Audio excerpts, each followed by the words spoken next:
Ethan Brooks had long stopped believing that life would ever surprise him in a good way. At 36, he was a widowed father raising his 7-year-old daughter, Lily, on a small farm outside Cedar Ridge. Every morning before sunrise, he fed the animals, fixed fences, packed Lily's school lunch, and somehow managed to keep the farm running despite mounting bills. The townspeople respected him because he never complained. No matter how difficult things became, Ethan always carried himself with quiet dignity. What nobody knew was how exhausted he truly was. Ever since his wife passed away 4 years earlier, his entire world revolved around Lily. He had no time for dating, no interest in social gatherings, and certainly no plans to fall in love again. To Ethan, survival came first. One warm autumn afternoon, while repairing a broken gate near the edge of his property, he heard the sound of an expensive vehicle approaching. It was unusual because very few luxury cars ever drove down the dusty road leading to his farm. He looked up and watched a sleek black SUV come to a stop. The driver's door remained closed, but the rear door opened slowly. Out stepped a woman unlike anyone he had ever seen in Cedar Ridge. She wore an elegant cream-colored business suit and carried herself with the confidence of someone used to being obeyed. Her name was Victoria Hayes, CEO of Hayes Global Industries, one of the largest companies in the state. Ethan recognized her immediately from magazine covers. What confused him was why someone like her would be standing in front of his broken farm gate. Victoria walked toward him without hesitation. "Mr. Brooks?" she asked. Ethan nodded. "That's me." She took a deep breath before saying something that sounded completely absurd. "My father said you needed a wife." Ethan blinked. For several seconds he wondered if he had heard correctly. Then he laughed. Not because it was funny, but because it was the most ridiculous thing anyone had ever said to him.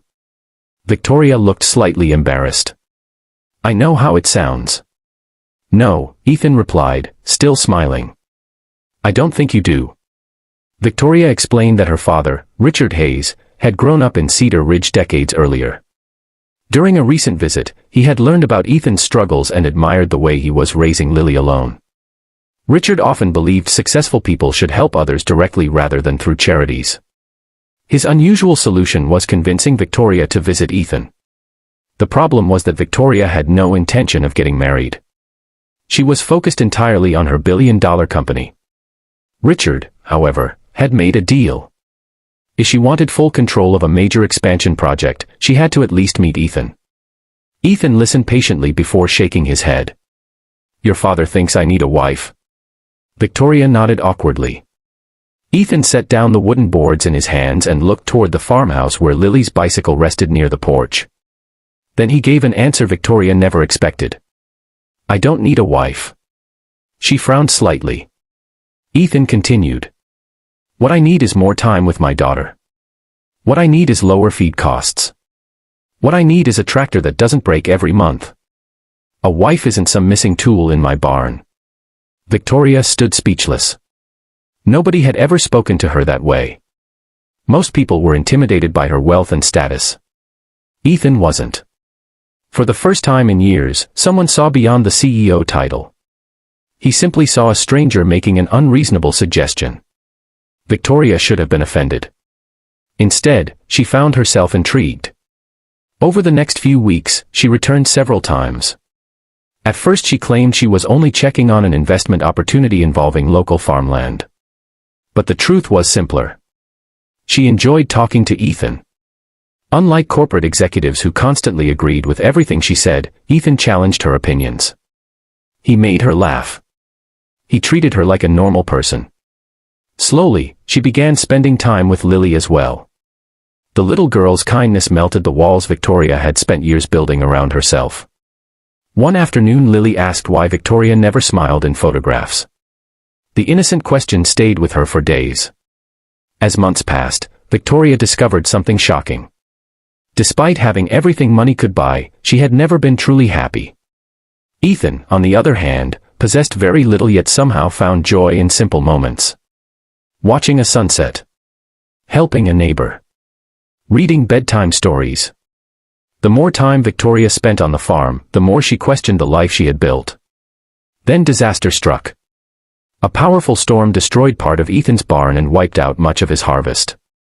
Insurance covered only a fraction of the damage. For the first time, Ethan considered selling the farm. When Victoria learned the news, she immediately offered financial help. Ethan refused. "I appreciate it," he said gently, "but if I can't save this place myself, it isn't really mine anymore." Victoria understood his pride, but she also understood something else. Nobody succeeds completely alone.